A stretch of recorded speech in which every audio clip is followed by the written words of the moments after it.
Former British Prime Minister Tony Blair is donating the entire proceeds of his forthcoming memoirs to a charity for war veterans. The Royal British Legion has been told it will be given the advance for the book, said to be worth £4.6 million, as well as all the royalties. But anti-war activists are accusing him of trying to buy forgiveness for bloody campaigns in both Afghanistan and Iraq, as Europe correspondent Philip Williams reports. For all the various dramas of Tony Blair's time as British Prime Minister, it's his decision to go to war in Iraq that continues to dog him. With his autobiography about to be released, he's appealing for a broader view in this promotional video.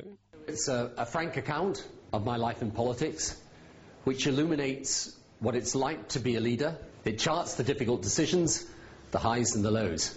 Tony Blair is donating millions of pounds from the book sales to the British Legion to help build rehabilitation facilities for injured soldiers.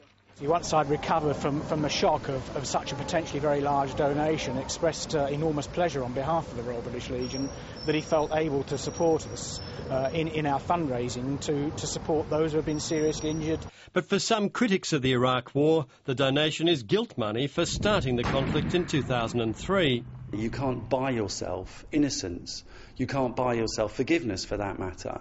And I don't believe that just by giving a few £1 million to the British Legion that he's going to wash that blood off his hands. And for some of the parents of British soldiers killed in Iraq, the donation and the book won't alter history.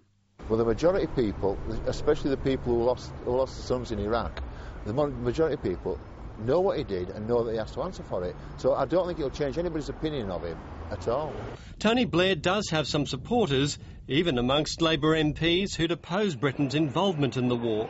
I think this donation is beyond politics. Tony Blair's made a reasonable amount of money since he's left politics, and if he's able to make this big donation now to British Legion, and I think he should be congratulated for it.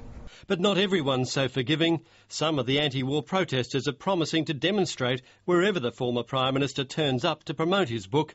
Tony Blair may want to move on, but some are determined he won't. Philip Williams, ABC News, London.